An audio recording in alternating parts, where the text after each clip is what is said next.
नमस्कार, अपना जम्मू चैनल देखना शुरू कर चुके हैं आप और मैं हूं आपके साथ अभिषेक।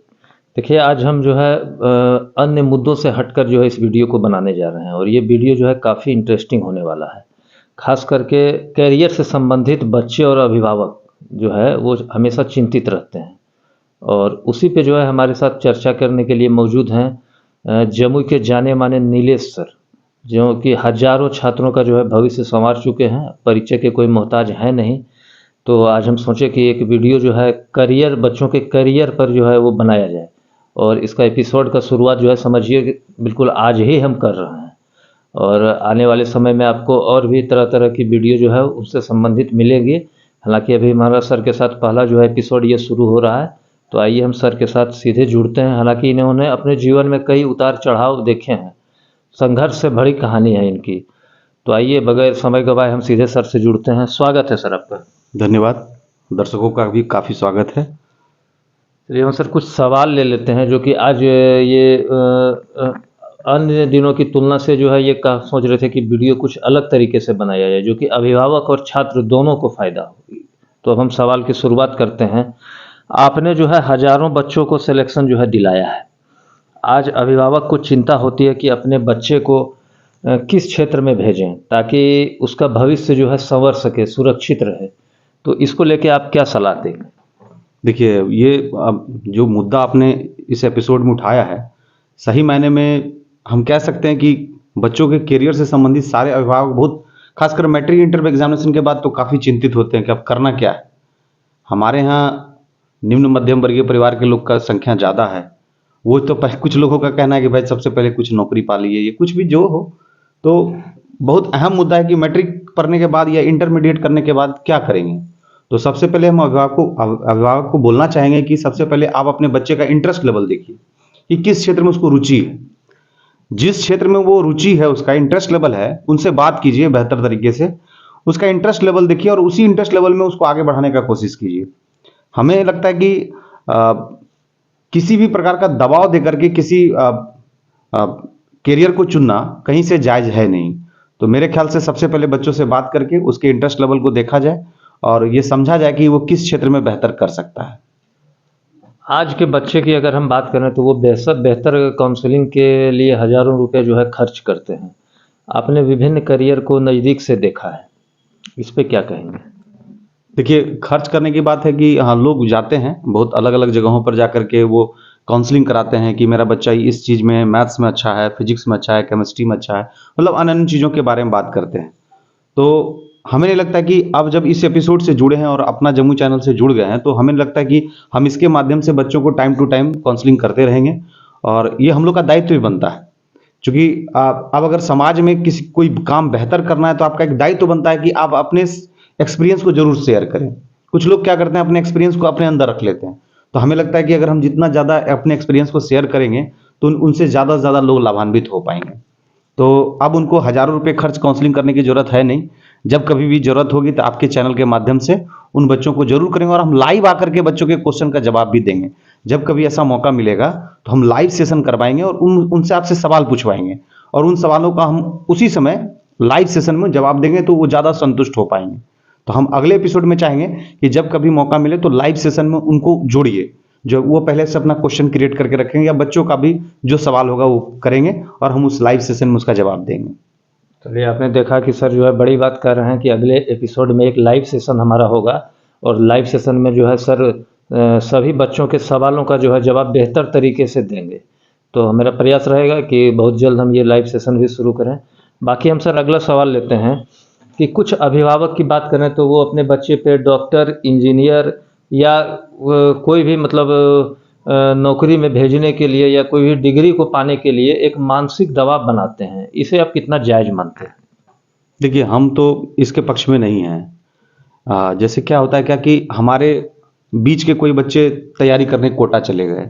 अब क्या होता है कि बगल वाले घर के गार्जियन पर एक दबाव हो जाता है कि हमें अपने बच्चों को भी कोटा भेजना चाहिए।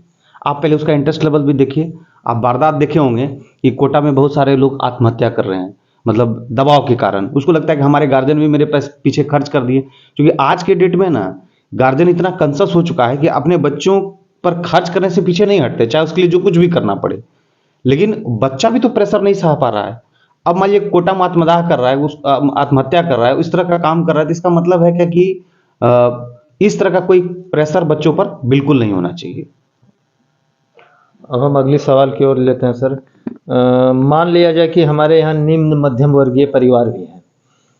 उनके बच्चे, उनकी मानसिकता होती है कि कुछ नौकरी पहले ले लें, और उसके लिए आप क्या सलाह देंगे? हालांकि वो घरेलू दबाव में भी होते हैं, परिवार हो, रिश्तेदार हो, माता हो, पिता हो, सबका दबाव रहता है कि सब, और ऐसे चाहत भी होती है कि हमारा बच्चा जो है नौकरी में चले जाए। तो इसके लिए जो है क्या सलाह देंगे? सबसे पहले पहला जो सवाल आपने पूछा और दूसरे सवाल, दोनों का बहुत अच्छा अटैचमेंट है, दोनों बहुत अच्छा टच करता है। पहला सवाल है क्या कि हम सामाजिक रूप से ये दिखाना नहीं चाहेंगे कि हमारा बच्चा यहाँ तैयारी कर रहा है। हम अपने बच्चों को पहले एसेस करेंगे, हम बच्चे को जानेंगे मेरे बच्चे का लेवल क्या है, उस आधार पर उस बच्चे को हम भेजेंगे, पहला बात। दूसरा है क्या कि कुछ हम लोग के समाज में क्या होता है कि उसका बच्चा उस स्कूल में पढ़ रहा है तो दूसरे गार्जियन एक्टिव हो गए कि हमको ही भेजना है, चाहे इसके लिए जो कुछ भी करना पड़े। इन सभी चीज़ों से बचना चाहिए। हमें लगता है कि स्कूल से ज़्यादा, जगह से ज़्यादा आप पहले अपने बच्चों को अनुभव कीजिए कि आपके बच्चे करना क्या चाहते हैं, किन बातों पर क्या ध्यान करेंगे। एक बहुत अच्छा सवाल था कि निम्न मध्यम वर्गीय परिवार के लोग चाहते हैं, तो देखिए हम ज़्यादातर लोग इसी मामले में होते हैं कि उस चाहता है कि बच्चा मैट्रिक इंटर पास करे, जल्दी से एक नौकरी ले ले। क्योंकि आर्थिक रूप से जो भी तंगी चल रही है, सबके घर में कुछ ना कुछ इकोनॉमिकल है, और ज़्यादातर परसेंटेज यही चीज़ चल रहा है। तो लगता है कम से कम सिपाही की एक नौकरी ले ले, कम से कम, या कुछ भी छोटा नौकरी ले ले बच्चों को तैयारी करने का। तो निम्न मध्यम वर्गीय परिवार के जो बच्चे तैयारी करना चाहते हैं मैट्रिक इंटर के बाद, आपके मैट्रिक और इंटर का ही सिलेबस बहुत अच्छा, उसी सिलेबस को आप बहुत अच्छे तरीके से पढ़िए, और थोड़ा बहुत हिस्ट्री, ज्योग्राफी और भारतीय संविधान को थोड़ा देख लीजिए, वो सबको कर लीजिएगा। तो हमको लगता है कि आप छोटे किसी एक जॉब में, प्रोफाइल में चले जाइएगा, फिर आपके पास संभावना अधिक है, आप फिर कर सकते हैं आगे जाकर के काम। मतलब कि पड़ोसी के देखा देखी के चक्कर में अपने बच्चे के भविष्य को जो है बलि नहीं दे, मोटा मोटी यही बिल्कुल बात बिल्कुल, है। हाँ। जैसे नहीं, अब बैंक में 4 कर्मचारी हैं, एक कर्मचारी बोले कि अब बच्चा कहाँ आपका, तो मेरा बच्चा तो यहीं है।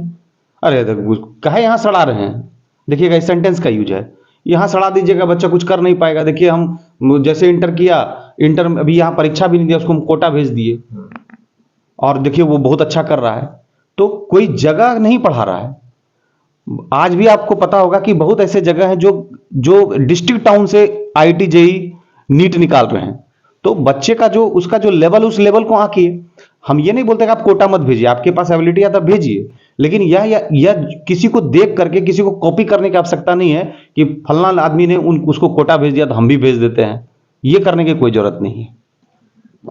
चलिए अब अगला सवाल लेते हैं सर कि कुछ अन्य क्षेत्र बताएं जिसकी जानकारी जो है सामान्य लोगों तक नहीं है फिलहाल। देखिए, कैरियर से संबंधित बहुत सारा सेक्टर है। फिर से हम अभिभावक को एक बार फिर से बताना चाहेंगे कि अगर आप अपने बच्चों में इंटरेस्ट लेवल देखते हैं तो जरूर अपने बच्चों को सबसे पहले मैट्रिक इंटर पास किया, देखिए कि वो आर्ट्स फैकल्टी की तरफ उसका, यानी आर्ट्स की तरफ वो उसका मेंटल लेवल है या साइंस की तरफ। अगर साइंस की तरफ उसका झुकाव ज़्यादा है तो आपके पास इंजीनियरिंग और मेडिकल का क्षेत्र है, आप उधर दे सकते हैं। साइंस के क्षेत्र में और भी संभावना है, जैसे बीएससी नर्सिंग अभी हम लोग के यहाँ है, जीएनएम का कोर्स है, बहुत सारा ऐसा कोर्स है, पॉलिटेक्निक है, आईटीआई है, और बिहार सरकार बहुत सारा उपाय भी कर दी है। अब यह भी बात नहीं है कि कोई बच्चा अगर पढ़ना चाहे तो उसको पैसे की कमी होगी। 4 लाख तक का लोन है, वो भी बच्चियों के लिए तो 1% पर है वो लोन की व्यवस्था, तो पढ़ सकते हैं। तो पढ़ाने में अब कोई दिक्कत नहीं है, बिहार सरकार इतना व्यवस्था कर दी है।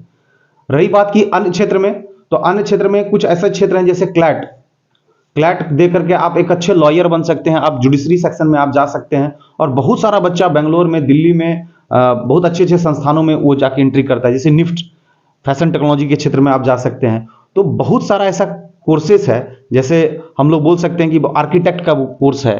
तो इस तरह के कोर्सेस को भी करके वो बेहतर अपने भविष्य को सुधार सकता है और बेहतर कर सकता है।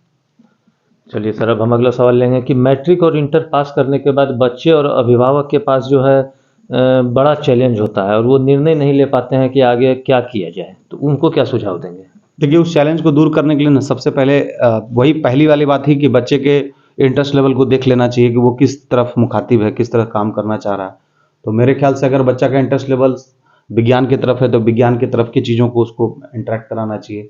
अगर आर्ट्स की चीज़ों को, या बच्चों को लगता है कि हम जल्द से जल्द किसी नौकरी को पालें, तो उस हिसाब से उसकी तैयारी को आगे बढ़ाना चाहिए। तो जो चैलेंजेज है गार्जियन को जो है सबसे पहले जो कुछ भी नया सीख है उस नए सीख को जरूर उसको देना चाहिए बच्चों को, ताकि वो अपने भविष्य को अच्छे तरीके से आगे बढ़ा सके। आप वर्दी की नौकरी दिलाने में एक्सपर्ट रहे हैं, तो ऐसे में खासकर दरोगा, सिपाही, सीपीओ, असिस्टेंट कमांडेंट, इसके लिए बच्चों की शुरुआती दौर में कैसे जो है उन्हें तैयार होना चाहिए, उनको क्या सलाह है? देखिए, ये सच आपने कहा कि अब जो यूनिफ़ॉर्म का जब सेक्शन देखते हैं तो हमारे अंदर खुद ब खुद ऊर्जा आ जाती है। और ये बात सबको पता भी है कि लगातार बिहार दरोगा, सीपीओ, असिस्टेंट कमांडेंट इसमें बहुत सारे बच्चों का चयन हुआ है। हम भी खुद देखते हैं, जब यूनिफ़ॉर्म का देखते हैं तो हमको लगता है कि और अच्छा से पढ़ा दिया जाए। तो हम तो जितने बच्चों से बोलेंगे जो मैट्रिक पास किए हैं वो पहले इंटर अच्छा से कर लें, और जो इंटरमीडिएट पास किए हैं ग्रेजुएशन में एडमिशन लीजिए और अपनी तैयारी शुरू कर दीजिए। आप जब तक ग्रेजुएट होइएगा तब तक कंपटीशन के लिए आप तैयार हो जाइएगा। तो जितने भी यूनिफ़ॉर्म का जॉब लेना चाहते हैं, दो तरह से फिट रहिए, मेंटली भी फिट रहिए, फिजिकली भी फिट रहिए।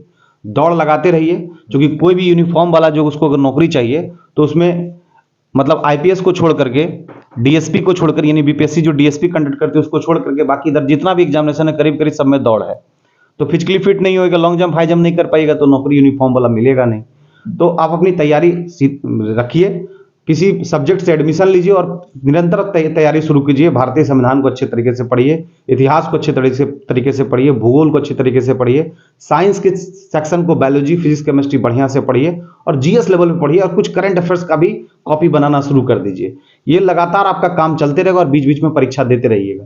जितना आप सेट प्रैक्टिस कीजिएगा उतना ज़्यादा आप में निखार आएगा और आप अपने परीक्षा की तरफ एंट्री कर जाइएगा। चलिए सर, अब एक महत्वपूर्ण सवाल है कि बच्चों को जो है काफ़ी कन्फ्यूजन में रहते हैं और डिसीजन नहीं ले पाते हैं कि सेल्फ स्टडी करें या फिर कोचिंग, उन्हें क्या सलाह होगा? देखिए, ये सवाल का जवाब तो मेरे लिए यक्ष प्रश्न है, क्योंकि हम तो कोचिंग से ही जुड़े लोग हैं। तो निश्चित तौर पर अगर हम बोलते हैं, देखिए कोचिंग मार्गदर्शन के लिए है, लेकिन बच्चा अंतिम रूप से सफल तभी होगा जब स्वाध्याय करेगा। बिना सेल्फ स्टडी का बच्चा बहुत बेहतर नहीं कर पाएगा। मान लीजिए आप मार्गदर्शन बहुत अच्छा कर दिए, उसको तो घर पे 3-4 घंटा तो बेहतर तरीके से पढ़ना ही पड़ेगा। तो मेरे ख्याल से स्व अध्याय यानी सेल्फ स्टडी उसके लिए बहुत आवश्यक है, और मार्गदर्शन के लिए कोचिंग का डायरेक्शन ले सकते हैं। एक सवाल जो हमारे मन में आया और जो जिसकी चर्चा काफ़ी तेज है कि सुना है आपके बारे में कि एक लड़की को जो है आपने कहा था कि तुम्हारा जो है नौकरी बैंक में नहीं बल्कि दरोगा में होगा, तो ये भविष्यवाणी कैसे आप कर लिए?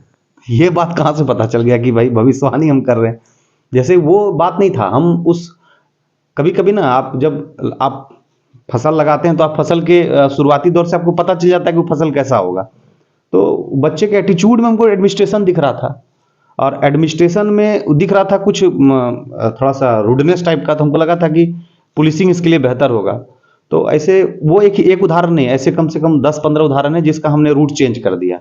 इस पर सुनने को भी हमको बहुत मिला, क्योंकि जब आप किसी का रूट चेंज कर देते हैं तो सारा कलंक का टीका आप ही को लग जाता, लगा भी हमको। लेकिन हाँ, अंतिम रूप से वो 10 सफल हुआ, इस बात की भविष्यवाणी सही हो गई।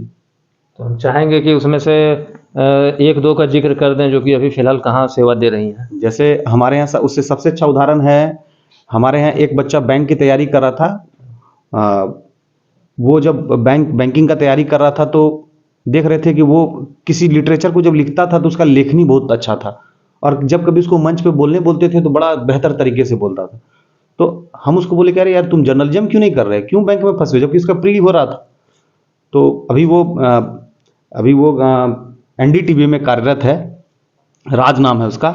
तो पूछा क्या कि सर हम जर्नलिज्म में चल जाएंगे, तो पिताजी बोले कि नौकरी लेके आना, तो हम जर्नलिज्म में चले जाएंगे।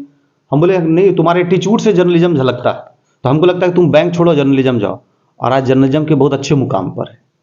दूसरा एक उदाहरण हमारे पास अंजना, बैंक की तैयारी करती हुई लगातार बैंक पीओ प्री मेंस निकाल रही थी।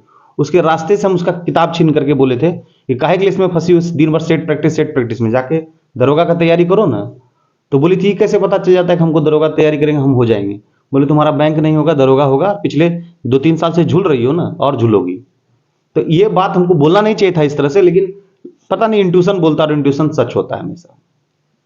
चलिए, अब हम एक और सवाल लेंगे सर आपसे कि आज के नौजवानों और छात्रों को राजनीति में एंट्री मारना चाहिए या नहीं? ये तो बड़ा बेबाक सवाल है। ये क्रिएट कहाँ से कर लिया हमको पता नहीं कि आप इस तरह के सवाल पूछते हैं कि छात्र राजनीति में आना चाहिए कि नहीं। हम तो बोलेंगे आना चाहिए, बेशक आना चाहिए। और ये हम लोग का कर्तव्य बनता है कि आप उसमें जाइएगा तो आपको बहुत कुछ सीखने का मौका। हम ये नहीं बोल रहे कि आप छात्र राजनीति में जाकर के आप MP MLA बने। छात्र राजनीति में जाने से आपका क्या होगा कि आप में नेतृत्व क्षमता आएगा और वो नेतृत्व क्षमता आपको बहुत अच्छे से सिखाएगा। इंट्रोवर्ट स्टूडेंट और एक्सट्रोवर्ट स्टूडेंट में क्या अंतर है? इंट्रोवर्ट हम लोग उसको बोलते हैं जो अपने में बना रहता है, मतलब किसी चीज़ को उद्गार नहीं कर पाता है। एक्सट्रोवर्ट का मतलब होता है कि हर चीज़ों में अपने आप को पार्टिसिपेट कराता है। तो हम ज़्यादा तवज्जो एक्सट्रोवर्ट बच्चे को देते हैं कि अगर वो अपनी बातों को ज़्यादा से ज़्यादा बाहर की चीज़ों को अटैच कर पाएगा, सभी चीज़ों से अपने आप को अटैच कर पाएगा तो ज़्यादा अच्छा कर पाएगा। इसलिए हमको लगता है कि इंट्रोवर्ट बच्चा जो है वो अपनी बातों को अपने गार्जियन तक भी बहुत अच्छे तरीके से नहीं बता पाता है। तो थोड़ा एक्सट्रोवर्ट होना चाहिए। हर क्षेत्र में जाएगा तो उसको लीड करने की क्षमता आएगी, नेतृत्व करने की क्षमता खुद ब खुद उभर के आएगी। स्पोर्ट्स में जो है आप कितनी संभावनाएं देखते हैं? हालांकि आज के दौर में बिहार सरकार जो है मेडल लाओ नौकरी पाओ स्कीम भी चला रखी है, तो इसे आप कितना? हम तो बोलेंगे कि अगर आपका बच्चा बहुत अच्छा स्पोर्ट्स में कर रहा है तो उसको उसी में आगे बढ़ाइए, उसका सेकेंडरी कर दीजिए। जैसे सुने होंगे कि अक्सर एक फिल्म में कहा गया था कि खेलोगे कूदोगे होगे खराब, पढ़ोगे लिखोगे होगे नवाब। लेकिन उसका महेंद्र सिंह धोनी में उसका जस्ट रिवर्स देखने को मिलेगा कि खेलोगे कूदोगे होगे नवाब, पढ़ोगे लिखोगे होगे खराब। लेकिन हम ये नहीं बोल रहे कि पढ़ोगे लिखोगे खराब होगा, लेकिन खेल कूद से आज जिस मुकाम पे लोग पहुंच जाते हैं शायद ही कोई पढ़ करके उस मुकाम तक पहुंच सकता है। तो अब बिहार में काफ़ी संभावना है और मुख्यमंत्री ने मन से ही घोषणा भी कर दी है कि भाई मेडल लाइए नौकरी पाइए। तो अच्छा बात है ना, अब तो पढ़ करके नौकरी लीजिए या मेडल पा करके, तो ज़्यादा अच्छा है कि इधर मेडल भी मिल जाएगा, आपका नाम भी हो जाएगा। और स्पोर्ट्स में तो अब देखिए हमारे यहाँ IPL है, पहले क्या था मात्र एक क्रिकेट का एक इंटरनेशनल गेम होता था, आज गांव गांव से उठ करके लोग चले जा रहे हैं। अभी सासाराम के कोई आकाशदीप हैं बॉलर, वो चले गए वहां पर जाके खेल रहे हैं। तो मेरे ख्याल से है कि स्पोर्ट्स में अगर संभावना गार्जियन को लग रहा है कि उसके बच्चे में कुछ गट से अच्छा कर पा रहा है तो स्पोर्ट्स में आगे बढ़ाना चाहिए। अब हम अंतिम सवाल आपसे लेंगे सर कि आज के युवा, हालांकि आप जानते हैं कि सोशल मीडिया का दौर जो है चरम पे है, लोग मैट्रिक इंटर पास करके जो है छात्र सोशल मीडिया में ही समझिए एक तरह से कि डूब जाते हैं, फेसबुक हो इंस्टा हो जो भी हो, तो वो एक तरह से उसे हम मिसयूज ही कहेंगे। और वो छात्र से जो है वो अपनी लीक से हट के कहीं और रास्ता भटक जा रहे हैं। तो वैसे छात्र छात्राओं को क्या संदेश देंगे? देखिए अगर ऑनलाइन माध्यम होता ना तो शायद जर्मनी USA जापान जितना भी विकसित देश है वो अपने यहाँ यूनिवर्सिटी को बंद कर देती और ऑनलाइन ही सेवा सबको दे देती, क्योंकि वहाँ का टेक्नोलॉजी तो हम लोग से बेहतर है ही, उसमें कोई दिक्कत है नहीं। तो हमको लगता है कि टीचर का और स्टूडेंट के बीच में इंटरेक्शन होना चाहिए, क्योंकि आपके फेशियल एक्सप्रेशन से पता चलता है कि आप क्या करना चाहते हैं, आपके चेहरे का भाव भंगिमा से पकड़ लेते हैं कि आप पढ़ना पसंद कर रहे हैं कि नहीं कर रहे हैं। तो हमको लगता है कि ऑफलाइन का कोई जोड़ है नहीं, आने वाले वक्त में कितना भी ऑनलाइन होगा, लास्टली अंतिम रूप से सफल होने के लिए ऑनलाइन जरूरत है। और ऑनलाइन में एक दिक्कत क्या है कि जैसे कि बच्चा पढ़ रहा है, अब पढ़ते पढ़ते उसके बीच में कोई मैसेज आया तो उसके तरफ चला गया, या फिर इंस्टा अगर स्किप करने का आदत है, हाथ से देखते होंगे इस तरह से करते करते, छोटा छोटा बच्चों को आप देखिएगा हाथ से मोबाइल ले लीजिए रोना शुरू कर देगा। तो ये जो सोशल मीडिया जो जो टेक्नोलॉजी है जो उसके दिमाग में बैठते जा रहा है, इसे तो हटाना पड़ेगा। अगर नहीं हटाइएगा तो हो सकता है इसका बहुत सारा मतलब काउज बन सकता है। एक तो आँख का प्रॉब्लम होगा, दूसरा मेंटल लेवल का प्रॉब्लम होगा, दूसरा है कि पहले सामाजिकता जो बनी थी, लोगों के बीच में एक इंटरेक्शन होता था कि वो हमारे चचा हैं हमारे फूफा हैं, लेकिन अब क्या है कि एक आदमी बीच में आकर के मोबाइल चला रहा है, फूफा वहाँ बैठे हुए हैं, बात ही नहीं हो रहा है फूफा से, मौसा से बात ही नहीं हो रहा है। फिर पूछा पहचाने का ना पहचाने, क्यों भाई? क्योंकि यहाँ पर तो मोबाइल पर लगा हुआ आदमी है। तो मेरे ख्याल से जो ये जो है उसका अगर क्वालिटी है तो डिसक्वालिटी बहुत ज़्यादा है। तो मेरे ख्याल से ऑनलाइन वहीं तक सही है जहां पर गार्जियन उसके कंसर्न होकर के उस चीज़ों को देख पा रहे हैं। अकेले में दे दीजिएगा तो एक्सपोजर है, कहीं जा सकता है उसके थ्रू। चलिए, तो बहुत शुक्रिया सर अपना कीमती समय देने के लिए। तो आपने देखा कि करियर से संबंधित विषयों पे विस्तृत सर से जो है चर्चा हुई और कुछ सवाल भी थे इसमें जो कि महत्वपूर्ण सवाल थे, और हम चाहेंगे कि इस वीडियो से उन अभिभावक और छात्रों का जो है हिचक भी दूर हुआ होगा कुछ हद तक। और बाकी हम प्रयास करेंगे कि सर से इसी तरह नए नए मुद्दे पे जो है एपिसोड हम बनाएं। हालांकि सर ने वादा भी किया कि हमारे चैनल पे बहुत जल्द लाइव भी आएंगे और छात्रों का जो है सवालों का जवाब भी देंगे। तो आप देख रहे थे जम्मू वाले नीलेश सर हमारे साथ जुड़े हुए थे। बाकी इस वीडियो को अगर आपको पसंद आए तो ज़्यादा से ज़्यादा शेयर करें। फिलहाल इस वीडियो को हम अभी यहीं समाप्त कर रहे हैं। बहुत बहुत धन्यवाद।